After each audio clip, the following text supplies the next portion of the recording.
오늘은 박정희 7편이며 제목은 중화공업 육성 1편입니다. 목차로는 1장 서론, 2장 불안한 안보, 3장 방위산업의 육성, 4장 중화공업의 추진, 5장 중화공업의 추진과 10월 유신 순으로 말씀드리겠습니다. 여러분의 구독과 좋아요는 큰 힘이 됩니다. 1장 서론. 현재 우리나라의 산업 구성에 있어 중화공업의 비중이 매우 높으며 수출 비중도 높습니다. 방위산업의 수출도 매년 증가하고 있습니다. 이러한 중화공업과 방위산업의 구조 개편은 약 50년 전인 1970년대 초반에 박정희 대통령에 의해 과감하게 추진되었습니다. 1970년 수출 10억 달러를 달성했지만 주로 경공업 중심의 수출이었습니다. 더 큰 도약을 위해 산업 구조를 개편하고 안보 불안에 대처하기 위해 박정희는 1인 쿠데타인 10월 유신을 단행하였습니다. 본편에서는 1970년대에 부딪힌 불안한 안보, 방위산업의 육성, 중화공업의 추진, 중화공업과 10월 유신과의 관계를 살펴보고 2편에서는 6대 중화공업의 추진 과정과 그 성공 요인 등을 살펴보고자 합니다. 2장 불안한 안보. 1960년대 말부터 북한의 게릴라식 침투는 심해졌습니다. 1968년 1.21 사태, 푸에블로 납치 사건, 울진 삼척 무장 공비 침투 사건 등이 계속되었습니다. 그리고 베트남 전쟁으로 미국의 닉슨은 1969년 닉슨 독트린을 발표해서 아시아 각국은 자국 방위에 책임을 져야 한다고 선언했습니다. 이에 따라 1971년 3월에 휴전선을 지키던 미 7사단을 일방적으로 철수했습니다. 그리고 남은 2사단도 철수할 것이라고 공언했습니다. 또한 미군의 철수에 따른 국군의 현대화 사업도 부진했으며 당시 우리의 군사력은 북한에 훨씬 미치지 못한 수준이었습니다. 그리고 베트남에서 미군이 완전히 철수할 것이며 위장평화협정으로 월남이 공산화될 것을 예측한 박정희는 국토방위를 위해 자유의 총력 안보를 추진하고자 했습니다. 이를 위해 1968년 4월에 향토방위를 위해 예비군을 창설하였으며 1970년에는 4대 핵공장, 즉 주물선 공장, 특수강 공장, 중기계 공장, 조선소 건설을 추진하였습니다. 1968년 향토 예비군 창설식에서 사죄를 하는 박 대통령의 모습의 사진입니다. 1971년 3월 닉슨 행정부는 한국과 사전 협의 없이 미 7사단을 일방적으로 철수하였습니다. 그리고 닉슨은 1971년 중공과 수교를 맺습니다. 3장 방위산업의 육성. 1. 방위산업의 시작. 1971년 11월 10일 당시 상공부 차관보였던 오원철은 박정희에게 방위산업 육성에 대해 건의를 했습니다. 요지는 여하한 병기도 분해하면 부품이다. 즉 부품을 만들어 다시 조립하면 무기가 된다는 것이었습니다. 문제는 병기의 정밀도가 100분의 1mm 정도인데 당시 우리나라의 가공 수준이 10분의 1mm 정도밖에 안 된다는 점입니다. 따라서 100분의 1mm를 가공할 수 있는 체제를 마련하는 것이 선결 문제였습니다. 정밀 가공해서 ADD 국방과학연구소에서 정밀 검사를 해서 합격된 것만 조립하면 병기가 완성된다는 것입니다. 이러한 건의를 박정희는 바로 수용해서 바로 다음 날인 11월 11일에 오원철을 경제 이수석으로 임명해서 방위산업의 육성을 담당하도록 했습니다.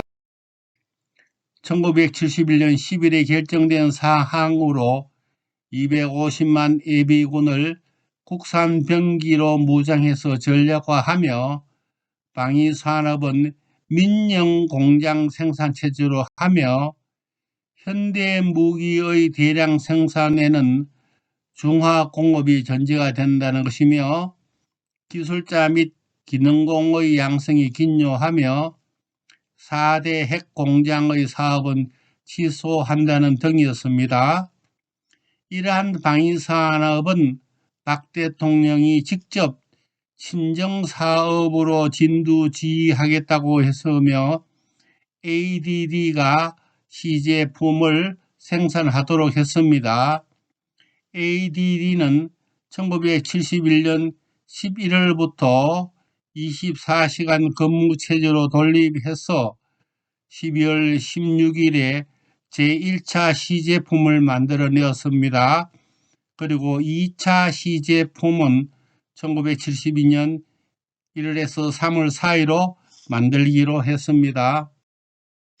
국산 병기 시제품의 시사회 1972년 4월 3일 국군 26사단에서 국산 병기 시사회가 열렸습니다. 이 시사회에서 카빈총, 기관총, 수류탄, 유탄 발사기 3.5인치 및 66mm 대전차 로켓포, 대인지뢰, 대전차지뢰 순서로 국산 병기의 시험 발사를 했으며 모두 성공적이었습니다. 이로써 국산 병기를 만들 수 있다는 자신감을 가지게 되었습니다. 방위산업의 특성 1972년 4월 박정희의 지시로 방위산업 업무를 확대했습니다. 대국영화포 생산, 본격적인 방위산업의 건설을 추진한다는 것이었습니다. 이후 방위산업의 건설은 중화공업 건설 계획에 포함되고 필요한 자금은 국민투자기금에서 지원받게 되었습니다. 그리고 생산 병기의 구매는 율곡사업 추진으로 방위세에서 지원받도록 했습니다.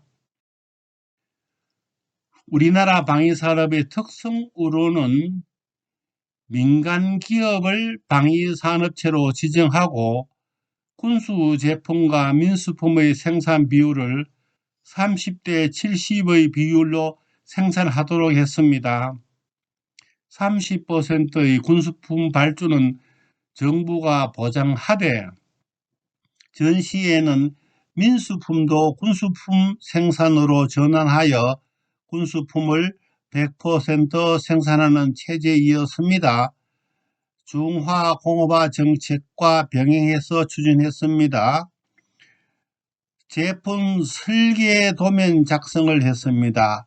즉 제품을 보고 거꾸로 설계 도면을 만들고 그 설계 도면에 따라 제작하되 우선 시제품을 생산하고 철저한 품질 검사를 거친 후에 양산체제로 돌입하도록 했습니다.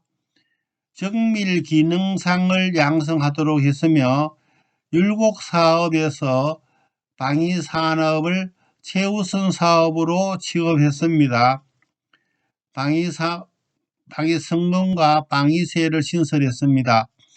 1974년에는 방위성금으로 1975년에는 방위세를 신설해서 자금을 조달했습니다. 방위산업을 시찰하는 박 대통령의 모습입니다. 수도권 방위의 훈련에 참관하며 민방위 훈련을 참관하는 박 대통령의 사진입니다. 방위산업 시제품의 산실인 국방과학연구소의 전경입니다. 사장 중화공업의 추진, 중화공업의 발단. 1972년 5월 30일 오후 박정희는 오원철에게 임자 100억 달러를 수출하자면 무슨 공업을 육성해야 하지? 라는 질문을 던집니다. 이에 대해 오원철은 각하 중화공업을 발전시킬 때가 왔다고 봅니다. 일본은 1957년 수출 20억 달러에 달했을 때 중화공업화 정책을 추진하여 1967년에 100억 달러 수출을 달성했다라고 대답했습니다. 이에 따라 오원철은 박정희에게 중화공업 건설에 대해 기초적인 정책 건의를 합니다.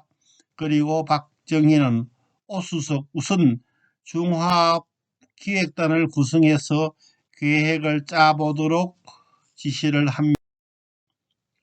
방위산업과 중화공업 설계의 공로자인 국보의 별명의 소유자인 오원철 경제2수석의 사진입니다. 이 중화공업의 시초 계획. 이에 따라 1972년 5월부터 중화기획단은 다음과 같은 계획을 수립합니다. 방위산업의 건설 계획, 100억 달러 수출 계획, 중화공업 건설 계획의 3개 과제를 하나의 시스템으로 통합합니다.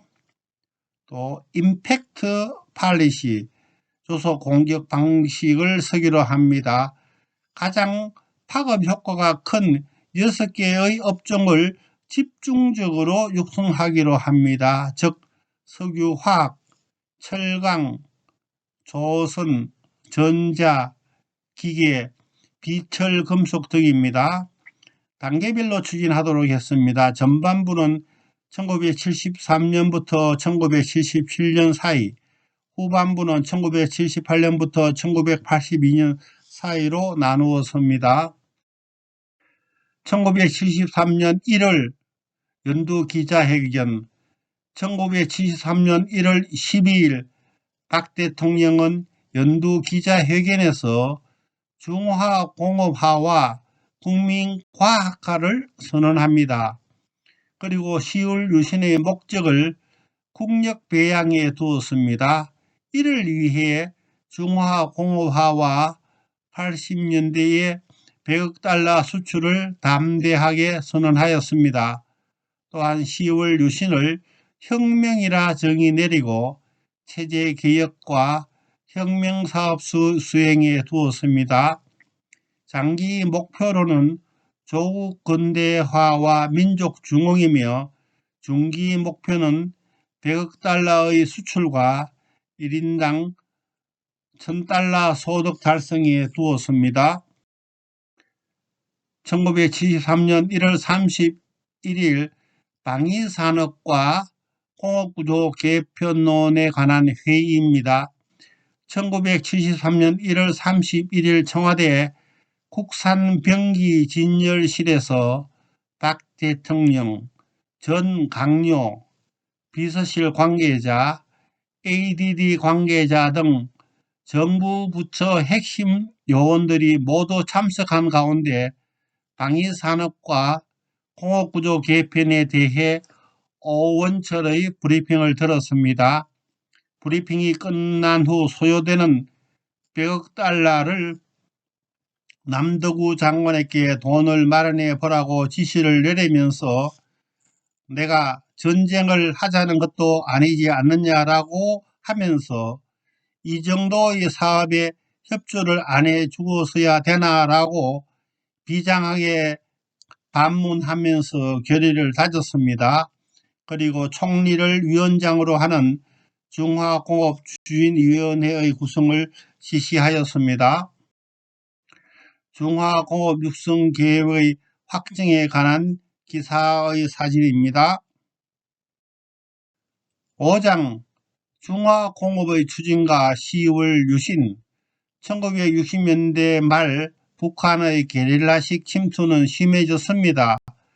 닉슨 독트린에 의해 미 7사단의 철수와 나머지 2사단도 철수할 계획이라고 미국은 공언하였습니다.